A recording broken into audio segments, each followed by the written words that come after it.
Des avions russes dans le ciel de l'Estonie, des sous-marins au large des côtes britanniques, des drones au-dessus de la Pologne. Ce n'est pas un exercice ni un hasard. C'est une pression systématique sur l'OTAN qui se produit chaque jour, et l'apparition de la première dame des États-Unis devant la presse. Dans cette vidéo, 2 histoires réelles d'avril 2026. Une opération secrète des sous-marins russes près des câbles britanniques.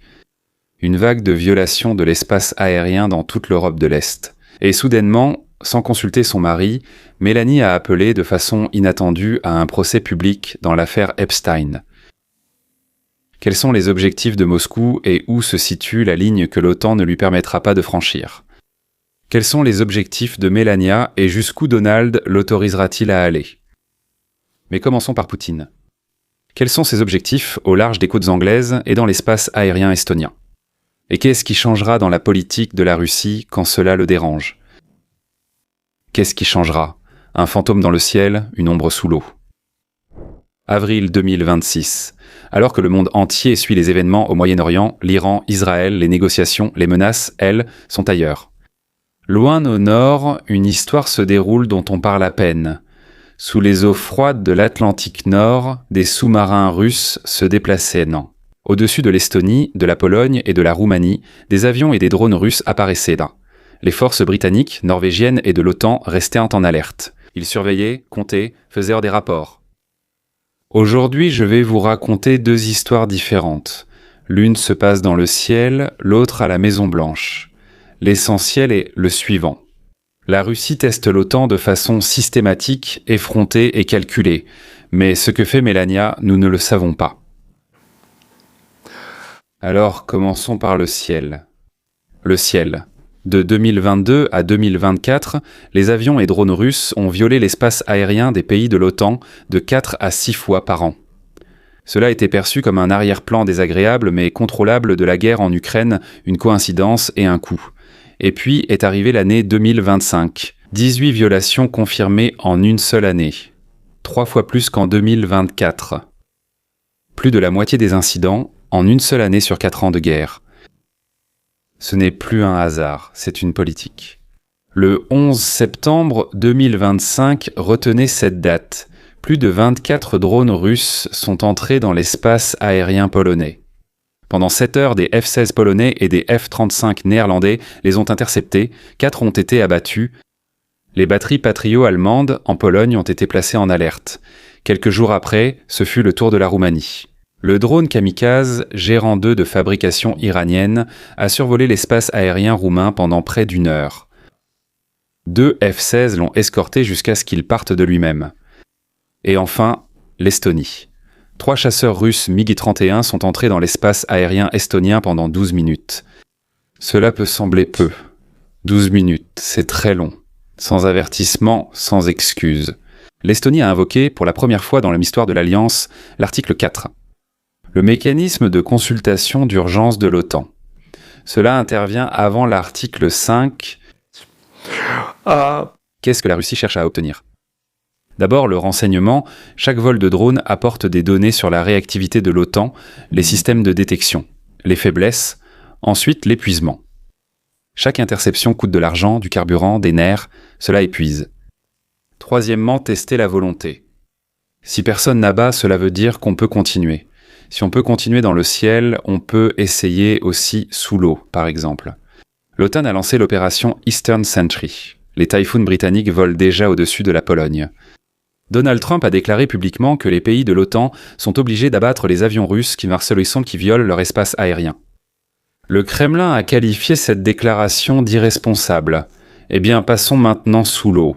Le 9 avril 2026, c'est-à-dire littéralement hier, le ministre de la Défense du Royaume-Uni,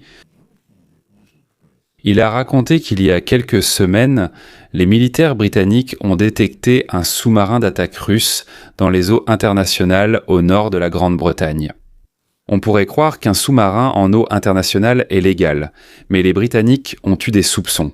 Une surveillance continue a alors été instaurée. Il s'est vite avéré que le sous-marin était un leurre. Pendant qu'il attirait l'attention, 2 autres navires opéraient dans les mêmes eaux, relevant du GUJI. Le GUJI, c'est la direction principale des recherches en eau profonde. C'est une structure spéciale de la marine russe. Il relève directement du ministre de la Défense et du président. Il est spécialisé dans les câbles sous-marins. Pipelines, infrastructures, tout ce qui est au fond de l'océan. En paix, c'est la cartographie et le renseignement.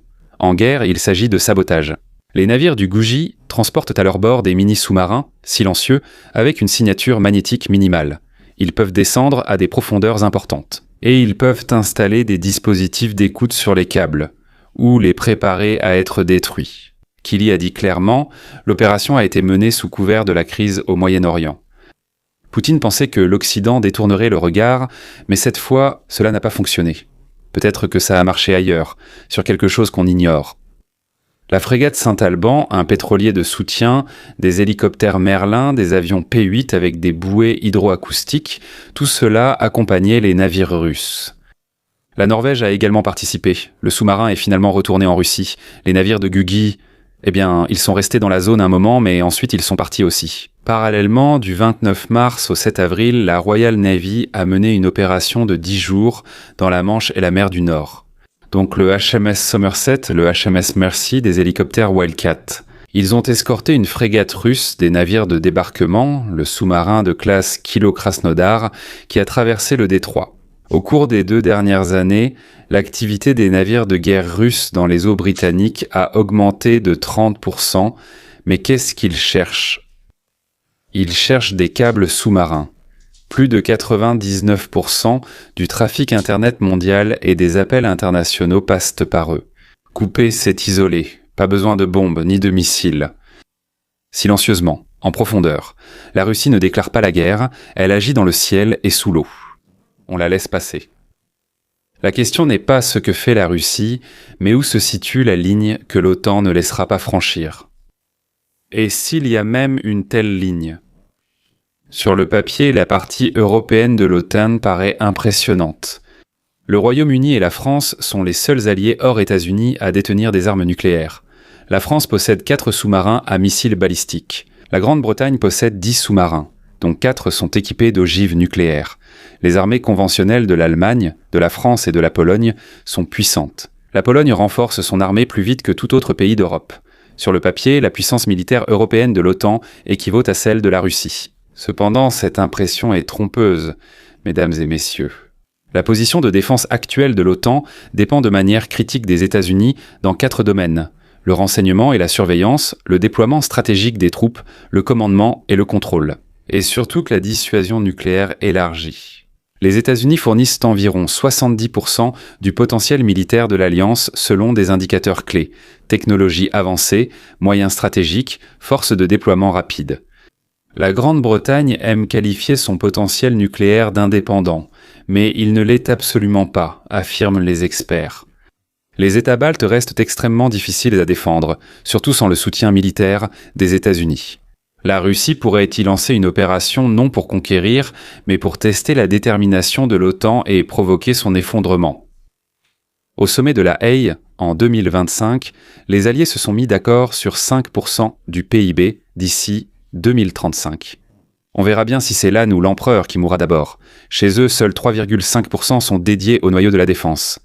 C'est un changement sérieux. La Pologne dépense déjà plus de 4%, l'Allemagne augmente fortement ses dépenses, mais auparavant, elle ne payait que 1%. La Russie s'est jusqu'ici abstenue d'envoyer des troupes directement. Mais l'inquiétude actuelle au sein de l'Alliance est précisément liée au fait que la dissuasion perd de sa crédibilité à mesure que les États-Unis se retirent de l'Europe. En effet, la menace d'un conflit direct avec l'Amérique a toujours été le principal facteur de dissuasion pour l'URSS, puis pour la Fédération de Russie. Oui, les Européens et l'OTAN peuvent dissuader la Russie de menues provocations dans la zone grise. Dissuader d'une attaque à grande échelle contre les pays baltes suscite de grands doutes. Gagner une guerre conventionnelle sans les États-Unis, très probablement non. La probabilité d'une victoire décisive sur une armée russe préparée sans la participation américaine est nettement plus faible. Pourquoi la Russie organise-t-elle ces provocations ? Eh bien, c'est compréhensible, pour ainsi dire. Nous comprenons que la Russie essaie de tout explorer et veut savoir si l'Alliance est réellement unie ou si ce n'est qu'une façade. L'Allemagne résistera-t-elle à la pression ? L'Estonie reculera-t-elle ? Les 32 pays accepteront-ils tous de risquer une guerre pour un seul petit pays, pas très important ? Chaque incident sans réponse ferme est un signal pour Moscou.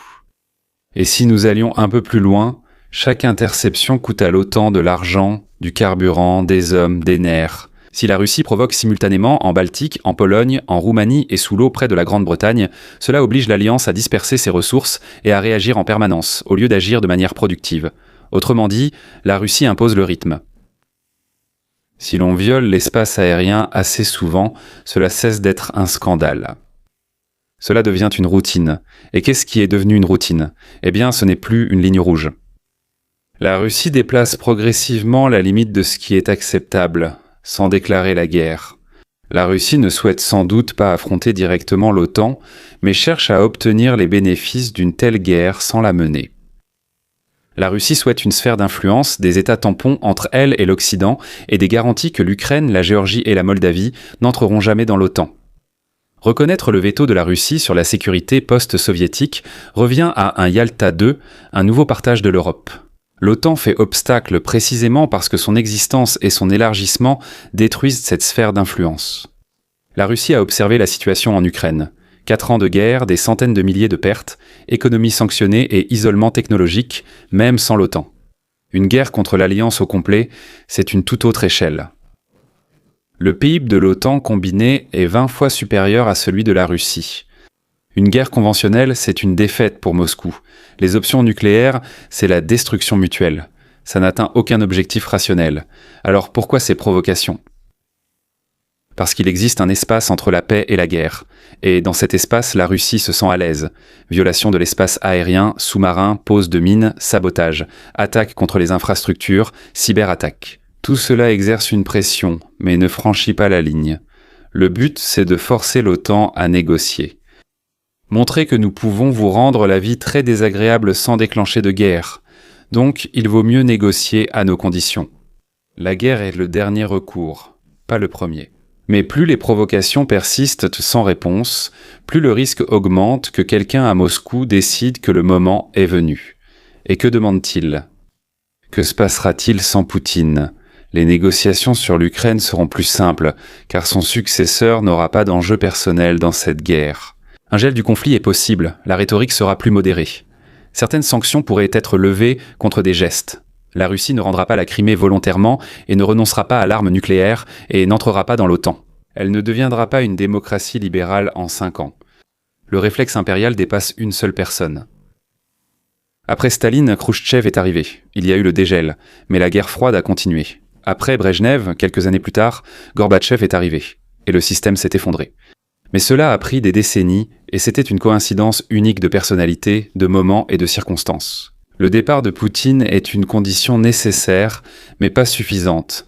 La Russie ne change que sous la pression. La Russie ne change que sous la pression, qu'elle soit extérieure ou intérieure. Jamais volontairement, parfois. Non, jamais volontairement, jamais progressivement. Toujours à travers une crise, souvent à travers une catastrophe. Les réformes d'en haut ont lieu lorsque l'élite comprend que si rien n'est changé, tout sera perdu. La combinaison de changements la plus réaliste, c'est une guerre prolongée plus une pression économique, plus une division des élites. Pas l'un des trois, mais tout cela ensemble, en même temps. Alors le système peut se fissurer. Et quand ? Eh bien, cela arrivera un jour. Parce que tous les empires disparaissent, tous s'effondrent. Mais quand cela arrivera à la Russie, nous ne le savons pas. Passons maintenant à Melania et Epstein. Qu'est-ce que c'était ? Le 9 avril 1926, la première dame des États-Unis d'Amérique est sortie devant les caméras dans la salle d'apparat de la Maison-Blanche et a dit quelque chose que personne ne lui avait demandé. Il n'y avait aucun scandale dans les gros titres, aucune enquête journalistique la veille, aucune question de la presse. Elle ne prenait aucune question du tout. Elle est sortie et l'a annoncé au monde entier. « Je n'ai aucun lien avec Jeffrey Epstein. » Pourquoi ? Qu'est-ce qui lui a pris ? C'est la question à laquelle nous allons répondre aujourd'hui. Que s'est-il passé ? Voici les faits. Le 9 avril, dans l'après-midi, Melania Trump apparaît dans le grand foyer de la Maison-Blanche. Le lieu n'a pas été choisi au hasard. Ici même, son mari s'est adressé à la nation il y a une semaine sur la guerre avec l'Iran. Elle parle 6 minutes sans prompteur. Aucune question. Même ses proches collaborateurs ignoraient de son sujet. Qu'a-t-elle dit ? Je cite le texte officiel de la Maison-Blanche. « Je n'ai jamais été l'ami d'Epstein. Epstein ne m'a pas présenté à Donald Trump. Je n'ai pas été une victime d'Epstein. Je n'ai jamais pris son avion. Je n'ai jamais visité son île. Ensuite, parlons de l'email. Bien sûr, en 2026, le ministère de la Justice a publié une partie des dossiers d'Epstein. Parmi eux, il y avait une lettre de Melania à Ghislaine Maxwell. C'est la complice d'Epstein, condamnée pour trafic d'êtres humains. La lettre est signée « Love, Melania ». Maxwell a répondu « Sweet pea », c'est-à-dire « petit pois sucré ». « D'accord, d'accord ». Ils plaisantent l'un avec l'autre. « Oh, mon petit pois sucré ». Melania a expliqué « C'était un simple échange mondain, rien de plus ». Et enfin, la conclusion inattendue de la déclaration. Elle a appelé le Congrès à organiser des audiences publiques où les victimes d'Epstein pourraient témoigner sous serment. C'est un fait. Et maintenant, essayons. Bon, passons à l'analyse. Pourquoi maintenant ? Tout le monde de CNN à Fox a demandé « Pourquoi maintenant ? Qu'est-ce qui a changé ?» Aucun nouveau scandale, les dossiers d'Epstein sont sortis en janvier. Le nom de Melania est cité, sans accusation. Elle ne figure dans aucun document judiciaire ni témoignage de victime. Que s'est-il passé ? Première version, la version juridique. Le journaliste Michael Wolff a écrit sur les liens de Melania avec Epstein. Ses avocats ont exigé un démenti. Wolff a refusé et l'a poursuivi en justice le premier, affirmant qu'elle tentait de l'intimider en le menaçant d'un procès d'1 milliard de dollars. L'affaire est devant le tribunal. Une déclaration publique à la caméra depuis la Maison-Blanche est un enregistrement officiel pour l'affaire judiciaire. Pour le dossier, comme disent les avocats américains. Peut-être. La deuxième est personnelle. Melania Trump a un caractère fort et prend des décisions indépendantes. Durant des années, elle a vu circuler de fausses photos et des histoires inventées sur les réseaux sociaux. Et à un moment donné, elle a décidé « ça suffit ». Son conseiller lui a dit clairement « si elle ne se défend pas elle-même, qui le fera ?» Encore une fois, Dieu seul le sait. Mais la troisième version est stratégique. L'affaire Epstein n'est pas close. Le Congrès fait pression sur le ministère de la Justice. Bondi, l'ancienne procureure générale, a refusé de comparaître à l'audience sur cette question. Le sujet reviendra. Bondi n'est pas là, donc il reviendra. Et en prenant le parti des victimes et en appelant à des auditions, Melania s'est assurée une protection politique. Elle n'est plus du côté de ceux qui gardent le silence. Elle est avec les victimes. Mais il y a une quatrième version, la plus intéressante. Donald Trump a appris par les infos que sa femme avait fait une déclaration. Réfléchissez-y. La première dame fait une déclaration depuis la Maison-Blanche sur un sujet politiquement toxique pour le président. Et le président n'en sait rien. Ce n'est pas un lapsus, c'est une position. Melania Trump était connue depuis longtemps pour agir de manière indépendante, indépendamment de qui que ce soit, y compris de son mari. Elle a voté différemment de ce qu'il attendait. Elle apparaissait en public quand elle le jugeait nécessaire, et elle disparaissait quand elle ne le voulait pas. C'est une personnalité à part, c'est une figure indépendante. Son appel à une audition au Congrès contredit la position de la Maison-Blanche. Trump a qualifié l'affaire Epstein de canular, enfin d'invention, non. Son équipe répétait depuis des mois « il faut avancer », mais sa femme apparaît à la télévision et demande « laissez les victimes témoigner sous serment ». Pourquoi ? Peut-être qu'elle sait quelque chose qui va bientôt éclater au grand jour. Peut-être qu'elle veut dissocier son nom de la politique sur cette question. C'est peut-être l'hypothèse la plus audacieuse. Elle envoie un signal à ceux qui ne veulent pas d'une véritable enquête. Nous ne savons pas. Mais ce n'est pas une déclaration lancée au hasard par une personne effrayée. C'est un calcul.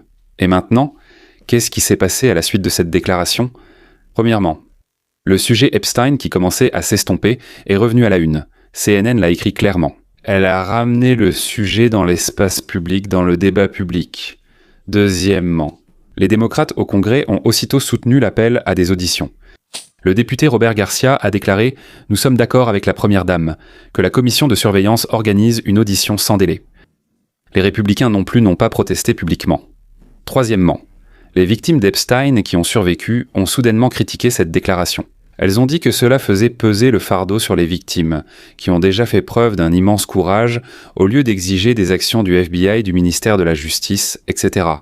Quatrièmement, le ministère de la Justice, sous la direction du nouveau procureur général par intérim Todd Blanche, a déclaré que l'affaire Epstein ne devait faire partie d'aucune activité du ministère. Autrement dit, l'enquête fédérale est en fait gelée. Voici la contradiction principale. La première dame veut des auditions, mais le mari de la présidente bloque l'enquête. C'est une divergence publique au sein d'une même famille au pouvoir. Enfin, Melania n'est pas au pouvoir. Mais vous voyez, Gennady, chacune de ces interventions suscite de l'agitation. En conclusion, qu'est-ce qu'on peut affirmer avec certitude? Melania Trump n'est pas une victime d'Epstein. Officiellement, il n'y a aucune accusation, aucune preuve de sa participation à des crimes. Il n'y en a absolument aucune.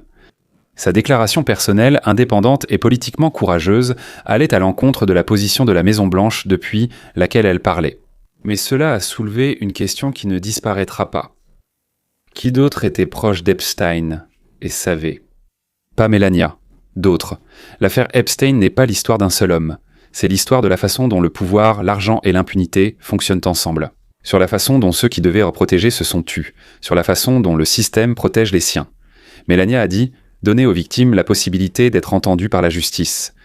C'est juste. La question est de savoir s'il y aura assez de volonté à Washington pour le faire. Et moi, j'ai aussi une 5e version, que j'ai gardée pour la toute fin. L'annonce est faite.